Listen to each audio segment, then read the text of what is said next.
Hello my friends, and welcome back to another Baldur's Gate 3 character building guide. Hope you're all doing well.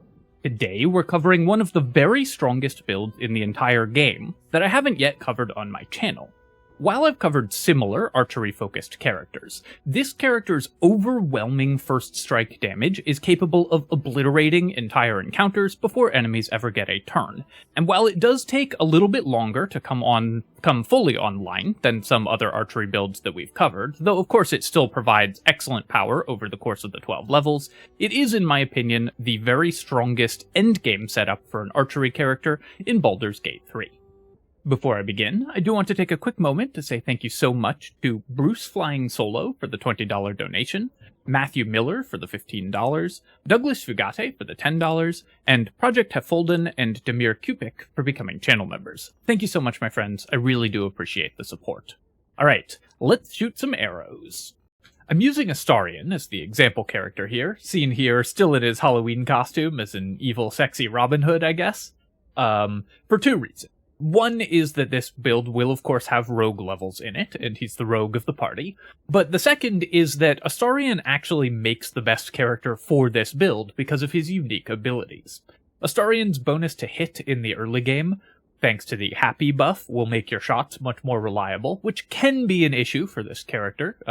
And of course, landing attacks is always better than not landing them, so that buff is extremely valuable for a character that does this much damage.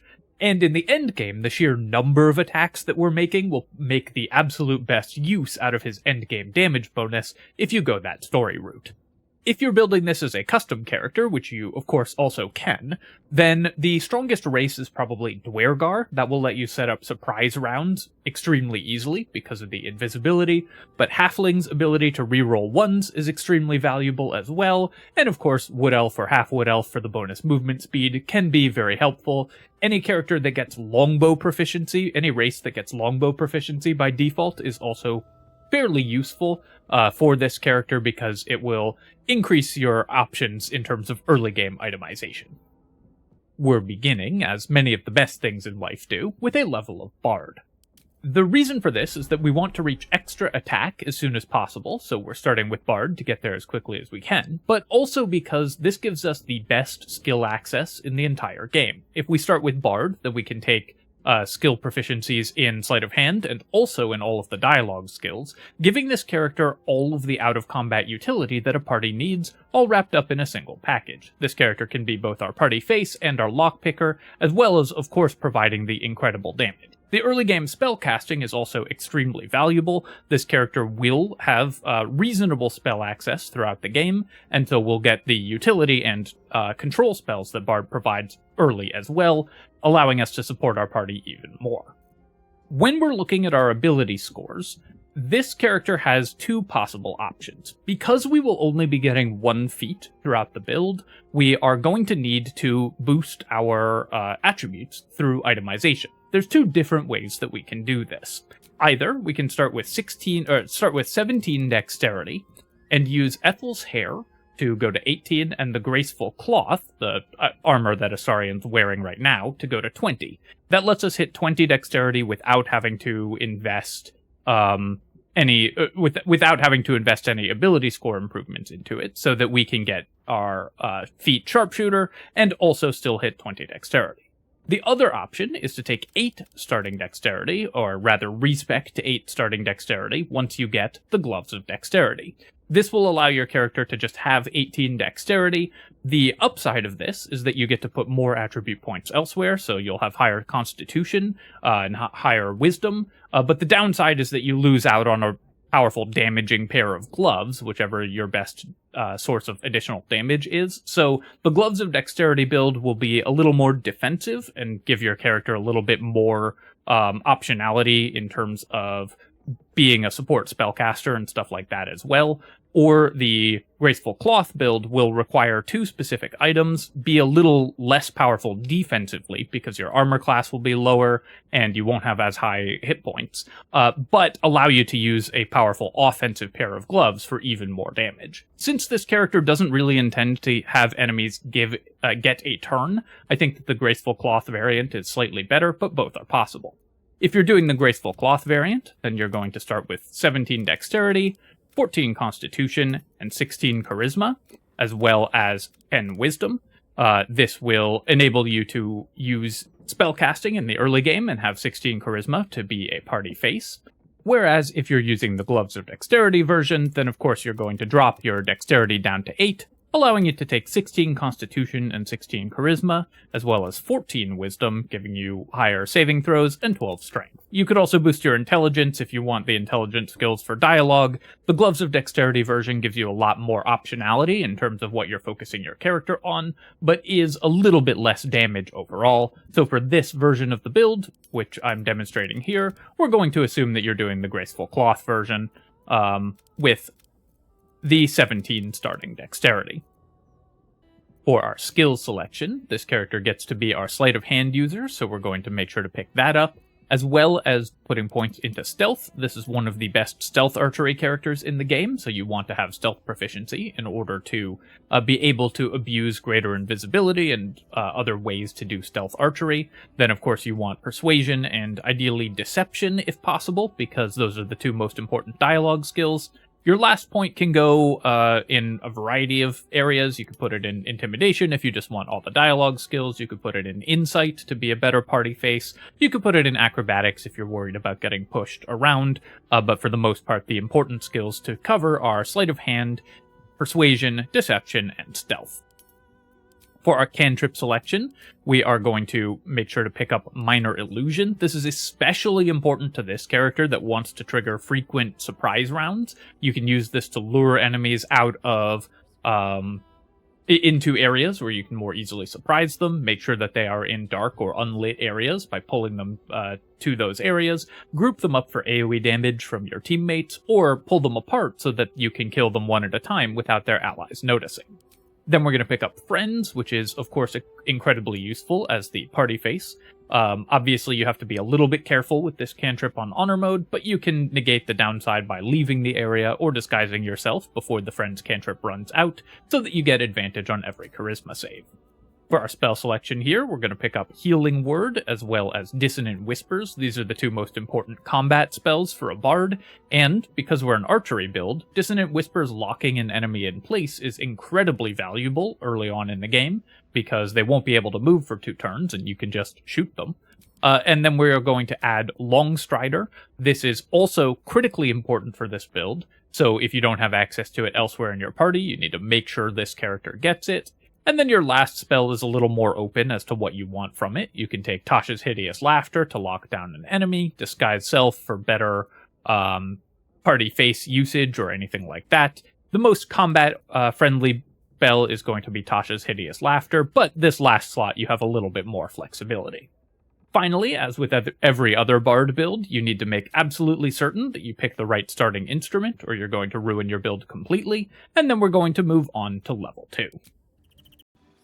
At character level 2, we're going to continue to take levels in Bard, gaining access to the incredibly powerful ability Song of Rest. Early, like Astarion, really showing off the slit midriff there. That was very funny.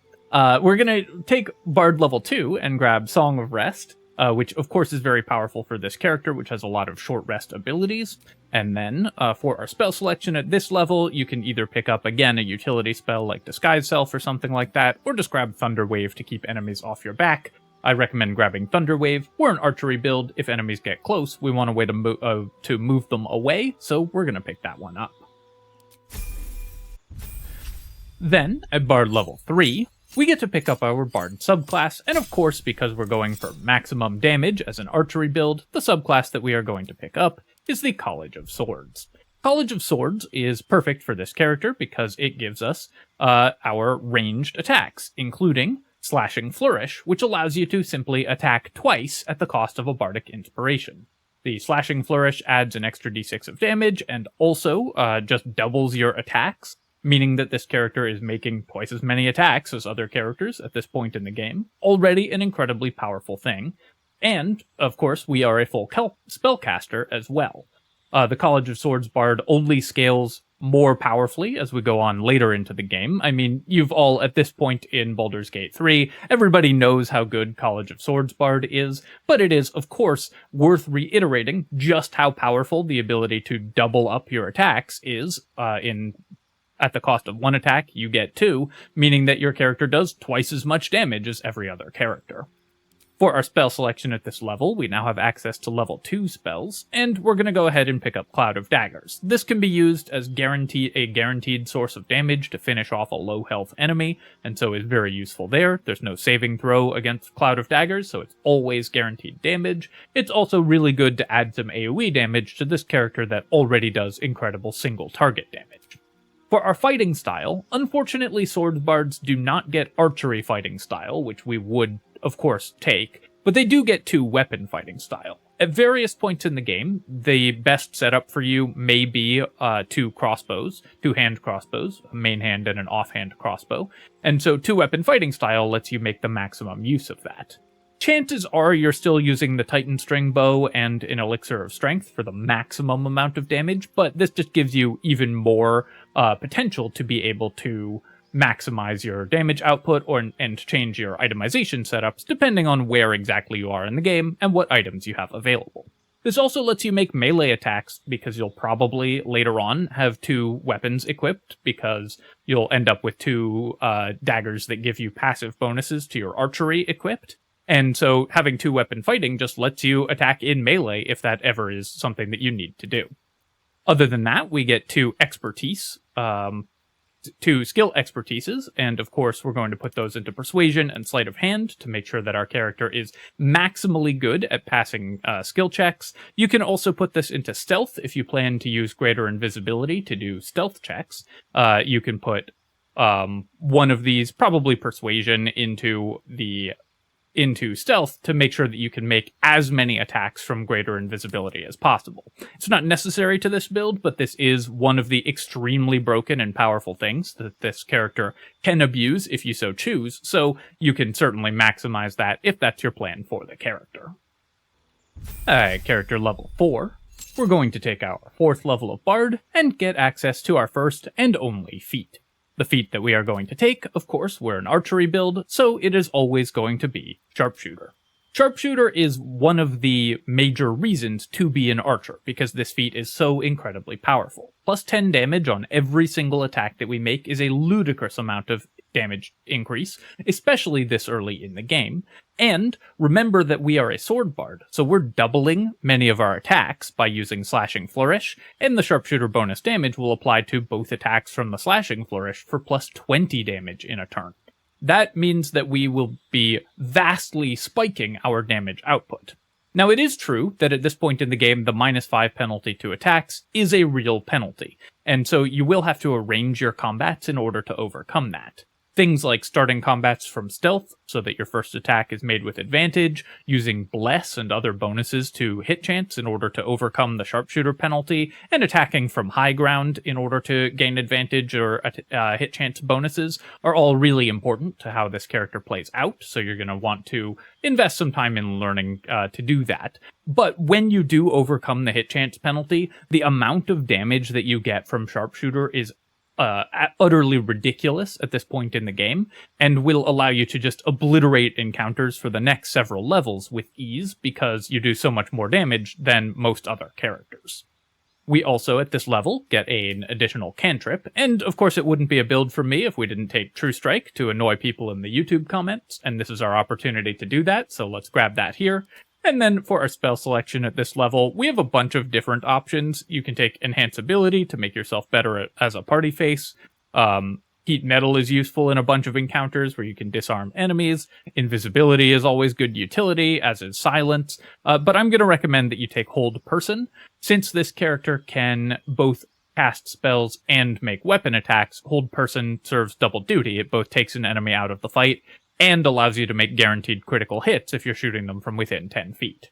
This character is slightly less good at abusing Arcane Acuity. I'll get to this in the itemization section, but is slightly less good at abusing Arcane Acuity than other Sword Bard variants, but still incredible at it as well. So Hold Person can reach save DCs that enemies simply can't pass, allowing you to just win encounters very, very easily by locking enemies in place with Hold Person and Hypnotic Pattern and other similar spells. So I'm going to recommend Hold Person as your spell selection at this level.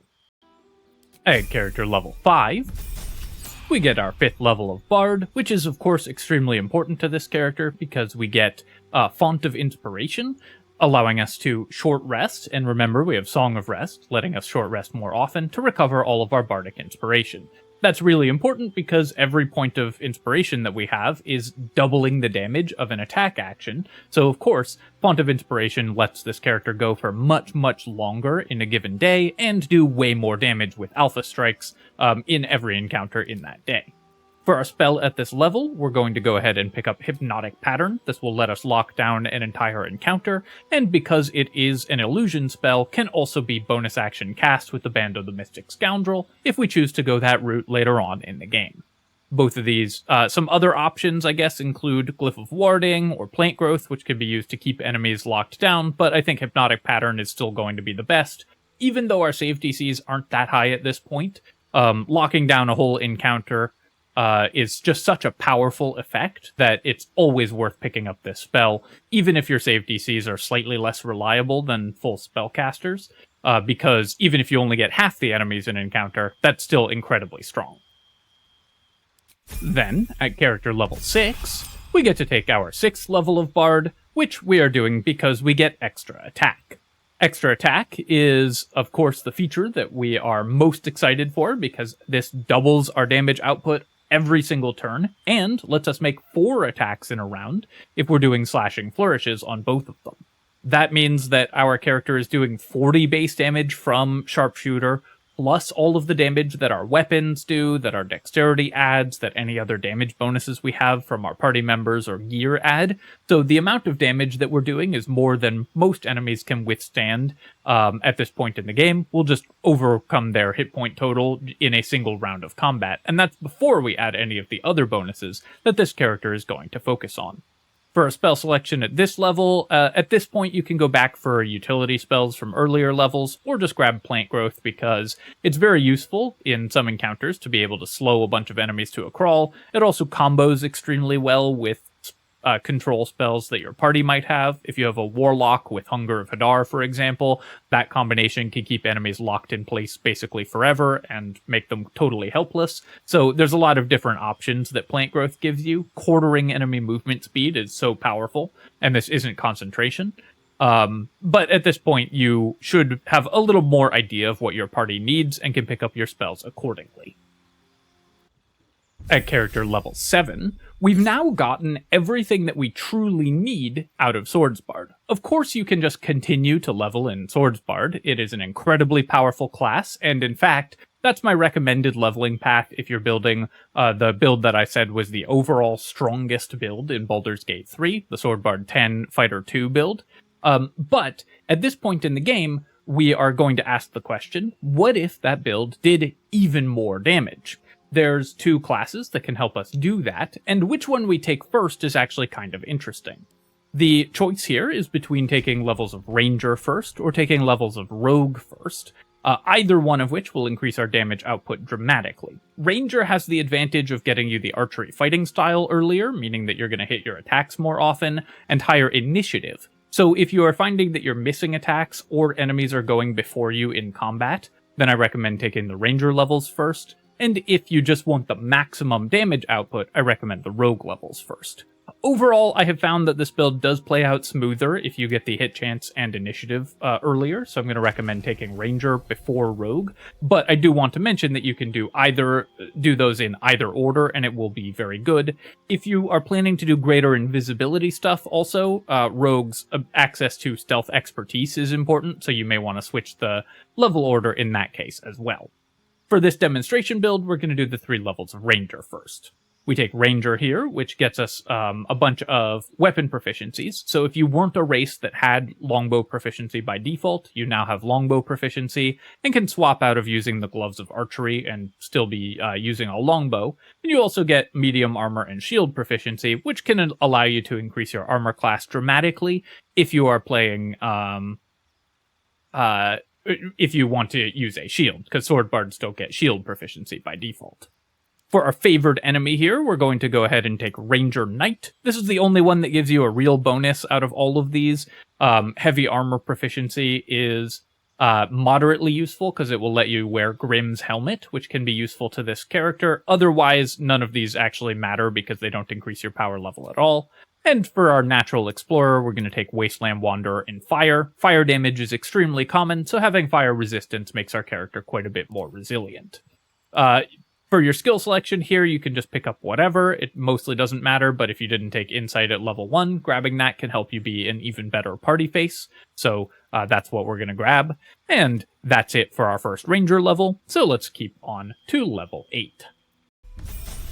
At level 8, we take our second level of Ranger, gaining a fighting style, which of course is going to be the archery fighting style. One of the great things about being an archer in general is the archery fighting style. +2 to hit is incredible, and of course this helps offset the penalty from sharpshooter.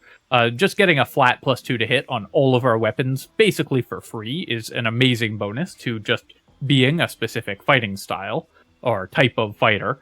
And of course we get 2 spells as well. I'm going to recommend taking Hunter's Mark, which can be used to increase our damage if we have a spare spell slot and bonus action in any given turn. That is a lot of extra damage. If we're making 4 attacks in a round, then Hunter's Mark is going to add 4d6 damage to that enemy, so of course is extremely valuable. And then we're going to take Enhanced Leap. Enhanced Leap is really, really useful for an archer because it lets you get up onto high ground. It's a ritual spell, so you can cast it for free outside of combat. And this can let you position yourself really easily into advantageous places before combat begins. Then, at level 9, we get our third level of Ranger, and of course the Ranger subclass that we are going to take is the Gloomstalker Ranger.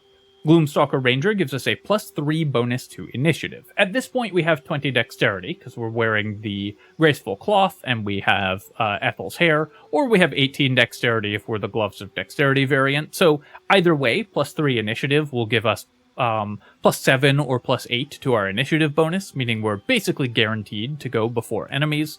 And we also get bonus action Hide, which is incredibly valuable to this character, letting us make attacks with advantage. And on the first turn of combat, we get a free additional attack with a d8 of extra damage. That free additional attack means on the first turn of combat, we're making 5 attacks, which of course is better than 4 attacks, and the extra d8 of damage is not irrelevant either. Bonus movement speed is nice as well. Gloomstalker just increases our alpha strike damage dramatically, so when we want to end a fight before it begins, it is, of course, always going to be the go-to. For our spell selection at this level, it's still level 1 spells, so you can pick up Fog Cloud for the utility, but mostly we're here for the initiative bonus and additional attack. Next up, at character level 10, we are going to branch out for a third time and start taking our rogue levels. Rogue adds sneak attack damage, which of course is a small amount of additional damage at this point, but every little bit helps. 1d6 of extra damage is going to help us kill enemies even faster. And of course, this gets doubled on critical hits, so we'll get extra damage overall from it. And we get expertise into skills, giving us access to stealth expertise, for example, and we could get expertise in deception for better dialogue skills. Basically, at this point, it's kind of whatever you want, but stealth expertise is always going to be useful if you are making stealth checks, which this character will probably be doing pretty regularly. Other than that, nothing major from Rogue level 1, but at Rogue level 2, we get access to bonus action dash. We already have bonus action hide from our ranger levels, but bonus action dash and disengage are both super useful for this character, giving us a ton of additional mobility around the battlefield. This makes this one of the most mobile characters in the game and gives you awesome uses for your actions and bonus actions alike, as well, of course, as your movement and concentration. So we're using almost all of the character's resources to their optimal values. But the real prize comes at Rogue level 3, where we get to pick up Assassin Rogue. At Rogue level 3, Assassin Rogue gives us automatic critical hits against any surprised enemy. Surprised enemies are going to be an awful lot of enemies with this character, which is going to be entering combat invisibly or from stealth very, very frequently. Pretty easy to trigger surprise rounds, even on into the late game. And obviously, automatic critical hits increases our damage so incredibly wildly that it's going to make encounters end instantly before they begin. This doubles our already doubled damage, because remember, we're making 2 attacks with every attack that we're making, and then we're doubling that damage when we make critical hits. The sharpshooter damage doesn't get doubled, but almost every other damage bonus that we have will. Sneak attack, the bonus damage from Gloomstalker, the bonus damage from Slashing Flourish. So the assassinate damage will be absolutely out of this world. We also now restore our action and bonus action at the start of combat, meaning that we can make attacks before combat begins from stealth, get our action and bonus action back, and make additional attacks. Those additional attacks mean that we effectively have 7 attacks in the opening round of combat, because we get to make an action, use an action to make 2 attacks before combat starts, and then make 4 attacks with our action and extra attack in combat with Slashing Flourishes, and then an additional Gloomstalker attack. You can also use Slashing Flourish before combat starts for even more attacks, add haste in to the mix for an additional attack on top of that, so this character can make up to 10 attacks at the start of combat, each of which is going to be hitting for 40 or 50 damage or so, because they're automatic critical hits, which is plenty to win almost any encounter in the game all by itself. The amount of damage that we do is absolutely ludicrous. Finally, of course, we also get advantage on every enemy that hasn't taken an attack, hasn't taken a turn yet, meaning that our character has automatic advantage on almost every attack that it's making, which of course is incredibly powerful in and of itself, and helps, again, offset the penalty to hit chance that Sharpshooter gives us. Like I said, you can either take the Assassin levels or the Ranger levels first. I find that the initiative bonus from Ranger levels helps play out smoother, but both are really, really good. And as you can see, Assassin gives you a ton of incredible benefits to this character as well. Alright, my friends, that is the highest damage setup for an archer when you are level 12, but of course we can make this character even more powerful by looking at items. So let's go ahead and do that. 4 items for this character. There are, of course, 2 items that are critical to the character's operation, depending on how you set up your stats. Either you're going to need the Graceful Cloth to increase your dexterity score up to 20, which also gives you additional jump distance and advantage on every dexterity check that you make, making you even better at opening locks, or you're going to need the Gloves of Dexterity. If you're going the Graceful Cloth route, of course, you'll also need Ethel's Hair to take this 19 up to a 20. In addition to that, there's some other gloves that are pretty important to this character. If you are a character that isn't normally proficient with longbows, a race that's not normally proficient with longbows, you're going to want the Gloves of Archery up to the point where you take your Ranger level and get longbow proficiency, so that the character can use longbows, and in particular, the Titan String Bow. The Titan String Bow is the best early game damage weapon, and the reason for this is that it adds your strength modifier to damage, which can be increased by drinking elixirs of Hill or Cloud Giant Strength to allow you to add +5 or +8 to every single attack, damage to every single attack that you make. Later on, if you are the Graceful Cloth build, you're going to want a set of gloves that add damage to your attacks. Items like the Helldusk gloves that add dice of damage on every single attack are going to be the most valuable. The Helldusk gloves in particular are great for this character because they increase your attack rolls, meaning you're going to hit more often, increase your damage, and increase your spell save DCs, which are, of course, very useful to you as well, because this character can still cast spells on into the late game. If you, in the late game, you're going to have a choice to make between your weapons, whether to stick with the Titan String Bow plus Elixir combination, or to switch to the Deadshot.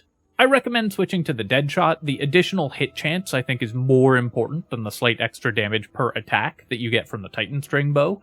Landing your attacks is so good for this character, because individually they just do so much damage, that the Deadshot is going to, in my opinion, be better. It also does increase your critical hit chance, less important since we have guaranteed critical hits from Assassin, but still useful if combats do go to later rounds.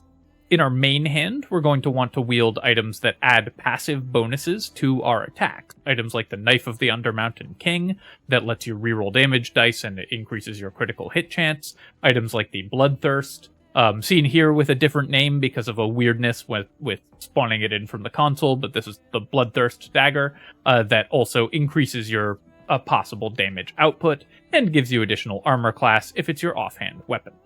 This character can also abuse one of the most powerful combinations in the entire game, the Helmet of Arcane Acuity, alongside the Band of the Mystic Scoundrel.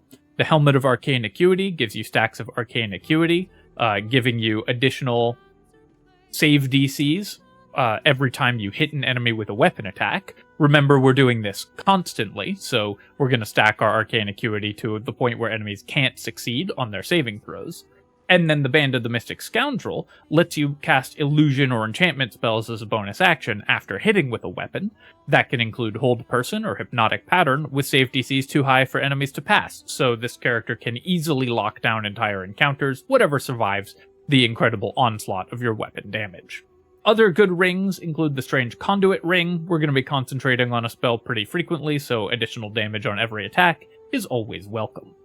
At various points in the game, you may find that the pair of hand crossbows is better damage than the two-handed bow setup. Typically, the two-handed bow setup is going to be better, but there are times when you might want two hand crossbows, so go ahead and carry those. And also carry a wide variety of the special arrows that will give you a ton of options. In particular, the multi-shot arrow is incredibly important and will give your character even more additional damage. Finally, one very useful trick is to use the Drakethroat Glaive to enchant your bow for additional damage on every attack, and an additional weapon enchantment bonus. The Drakethroat Glaive ability can be cast on any weapon, so you can cast it on your ranged weapon. And doing an extra d4 of cold or thunder damage on every single attack is of course incredible. You can then combine this with the Snowburst Ring to do cold damage on your attacks and leave ice surfaces under enemies for crowd control, or just do a whole bunch of extra damage and make your attacks more accurate. Finally, one thing I also wanted to mention is if you are the Graceful Cloth build, then this is not armor. The Graceful Cloth is a set of clothing, so it works with mage armor. You're going to want to cast that from an ally, or use a scroll of mage armor to increase your armor class. With mage armor and 20 dexterity, your character will have 18 base armor class. Not incredible, but at least respectable enough to stop you from getting hit by absolutely everything, and you can increase that further with items like the Cloak of Protection, though this character will rely for its defense, mostly on its offense, and just kill enemies before combat actually begins. Alright, my friends, I hope that you enjoyed this look at the overwhelming first strike damage of the best endgame archer in Baldur's Gate 3.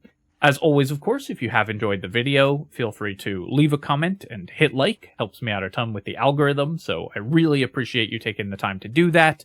Obviously, we're always waging a battle against YouTube to get it to show people videos, so if you want to help out a content creator, that is the best way to do it. It cares about engagement very much. And of course, you can subscribe to my channel for more Baldur's Gate 3 build guides, tier lists and analysis, and other strategy game content as well.